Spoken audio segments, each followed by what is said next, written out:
Welcome to another Chainlink update, and today I want to start on the weekly chart just to remind you where we are at right now in the cycle.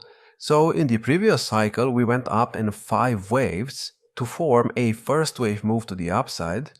Then in the bear market we went down into a very good looking ABC structure to form a second wave move down, and currently we are forming a third wave move to the upside. And as you know, the third wave move is usually the most impulsive, which means that if we do go in a third wave move of this third wave move right now, this third wave move could be very bullish.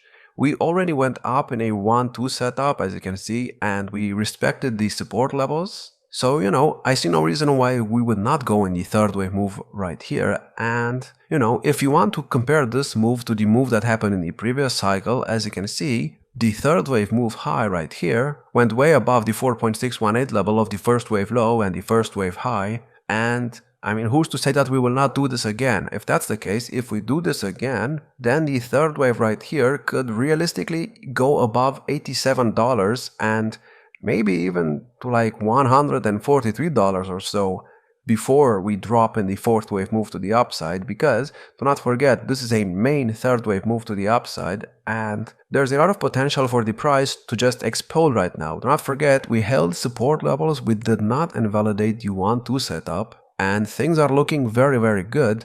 We are also very close to getting a cross on the bull market support band. And if the green line goes above the red line, I think that's going to be a sign that something bullish is about to happen. It's not going to confirm that the second wave move down is in, because, for example, when we did this right here, when we went above the red line with the green line, we were above the bull market support band, but then we still dropped below it, and we did nothing for a few weeks before we went back above it. So who's to say that we will not pretty much copy what we did over here?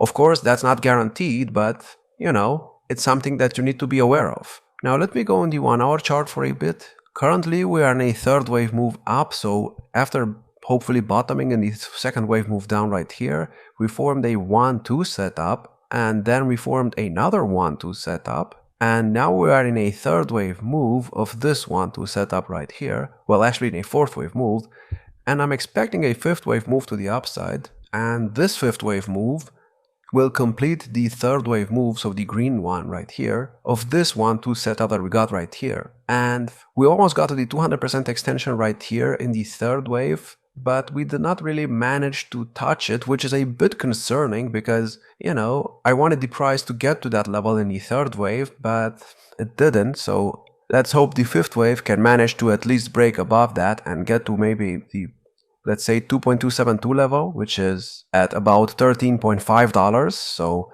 we'll see what happens. Right now we are kind of bouncing, so maybe the low is in right here in the fourth wave.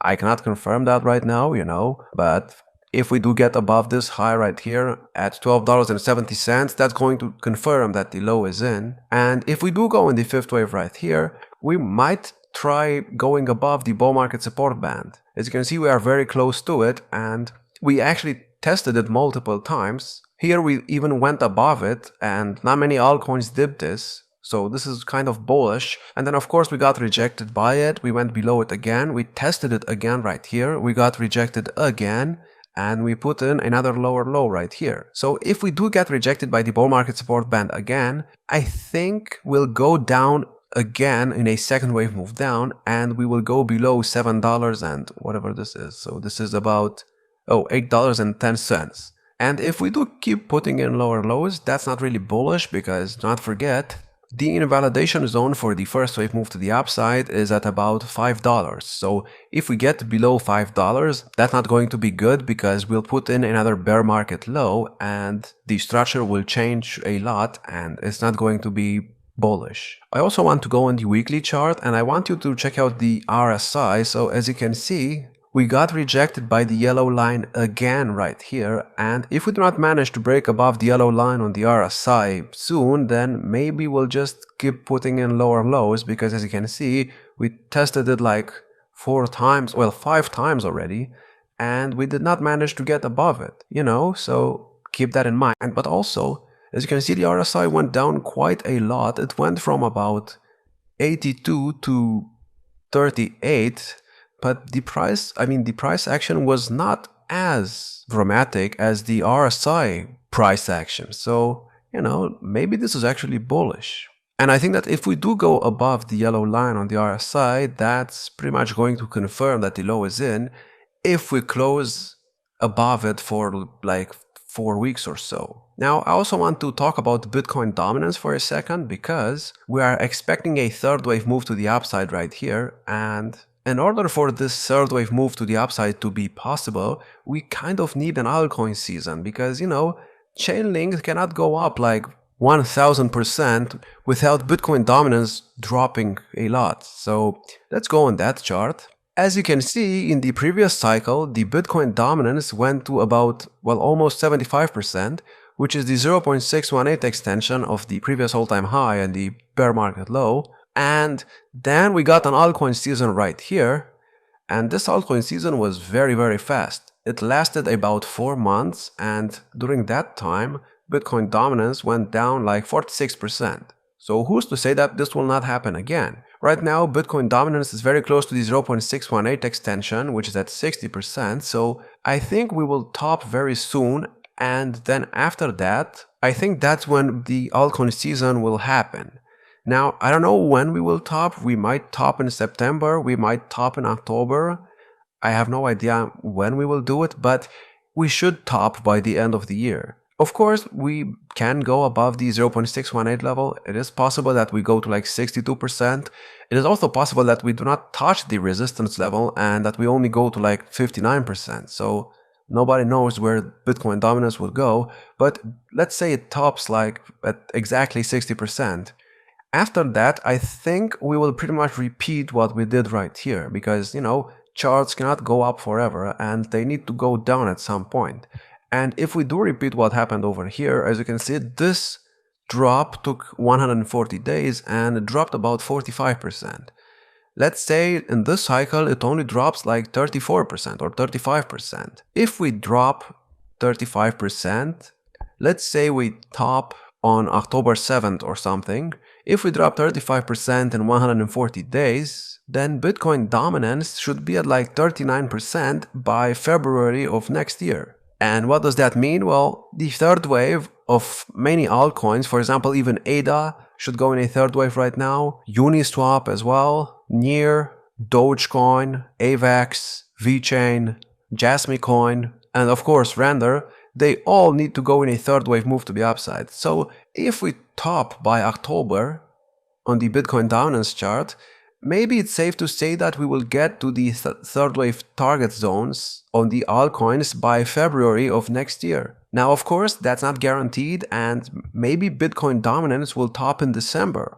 If we do that, if we do top in December, let's say we top on December 16th, then that puts us in May of 2025. So this all depends on when Bitcoin dominance decides that it wants to top. But when it tops, you will know it. So, after it tops, we will most likely get a huge drop like we got right here and right here as well. And that's when I expect Chainlink and many other altcoins to go in the third wave move to the upside and break new all-time highs. Then of course you can expect a fourth wave and then a fifth wave. And I'm expecting the fifth wave to be done by October of 2025 because I think that's when Bitcoin will also top. So but the third wave will be the most impulsive, and this will pretty much be the FOMO wave. So everyone will be very bullish on Chainlink. Everyone will be like, yeah, Chainlink is going up. I will buy more because I know it will go to like $1,000. And then when people are too bullish, then it starts dropping. People start selling right here when they go in the fourth wave. And those that keep on holding Chainlink, they get rewarded, of course, if we go into a fifth wave. So a fifth wave is not guaranteed, but if we go in a fifth wave, yeah, of course, the people that held right here get rewarded for it. But of course, after we go to the fifth wave targets, then people will say, well, if it went from like $5 to $200, who's to say that we will not go to like $500? And that's when the bear market will happen. And then something like this will happen. So be very, very careful. And that's pretty much all I have for today. Check out our Patreon and YouTube memberships if you want access to all of our charts. And if you enjoyed this video, make sure to subscribe, like, and I will see you in the next one.